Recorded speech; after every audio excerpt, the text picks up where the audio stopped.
இப்போ பில்லு வாங்குறதுக்கு ஒவ்வொரு அலுவலகத்துக்கும் போய் பாருங்க. மாண்புமிகு அமைச்சர் அவர்களே, நீங்க ஏதாச்சும் போலீஸ் டிபார்ட்மெண்ட் அது உங்க கையில் இருக்கு பாருங்க. நீர்வளத்துறையிலே 3% கொடுத்தா தான் பில்லுன்னு சொல்லி சொல்றாங்க. பொதுப்பணித்துறையிலே 5% நீர்வளத்துறை அமைச்சர் மாண்பு பேரத்தலைவர் அவர்களே, அவர் ஆதாரத்துடன் சொல்லணும். அது பழைய காலம். அது இந்த காலத்துல ₹1 நாங்க வாங்கணும்னா இந்த இடத்துல நாங்க எங்களை உட்கார வைக்க மாட்டார் எங்களுடைய முதலமைச்சர். அதனால ஆதாரத்துடன் அவர் சொல்லணும்ன்றதை நான் கேட்டுக்கொள்கிறேன். இல்ல மாண்பு உறுப்பினர் அவர்கள், நீங்க வாயால பேசுறதெல்லாம் கரெக்ட். அதெல்லாம் நீங்க உங்களுடைய காலத்துல நாங்க தான் சொல்றோம்ல, நீங்க நிரூபிங்கன்னு சொல்றோம். நீங்க நிரூபிக்க வேண்டியதானே. எதுவுமே இல்லாம நீங்க மட்டும் பேசணும்னா அது எப்படி?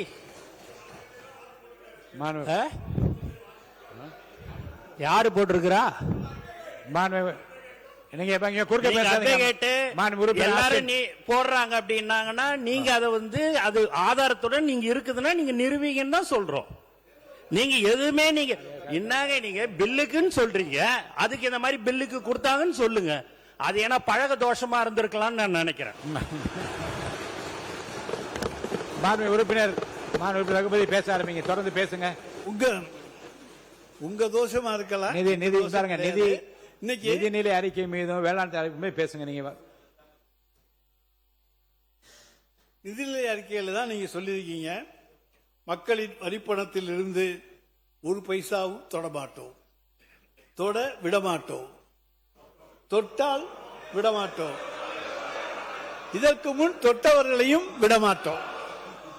ஐயா, சனிக்கிழமை அன்னைக்கு பனையூர்ல நடக்கிற அந்த வாரச்சந்தையில போய் பாத்தீங்கன்னா இதுக்கு என்னென்னாலும் தொட்டவங்களோ அவங்க தாங்க வந்துகிட்டு இருக்காங்க.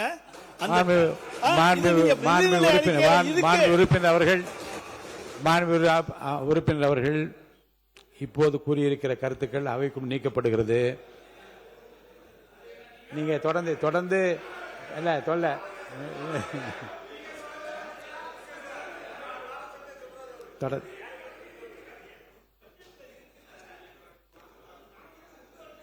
எவ்வளவு நேரம் பேசு. மாண்பு உறுப்பினர் ரகுமதி அவர்கள் 11:22 ஆரம்பிச்சிங்க. வேறுங்க அவை முன்னவர் வாங்க. மாண்பு பேரவைத் தலைவர் அவர்களே, மாண்பு உறுப்பினர்கள் இங்கே பேசுகிற போது ஒன்றை சொன்னார். அவர் சொல்லுகிற போது பனையூரை பற்றி சொன்னார். நீங்களும் அங்கே இருந்து நான் இங்கே மாறி இருக்கிறேன் என்பது நாடறியும்.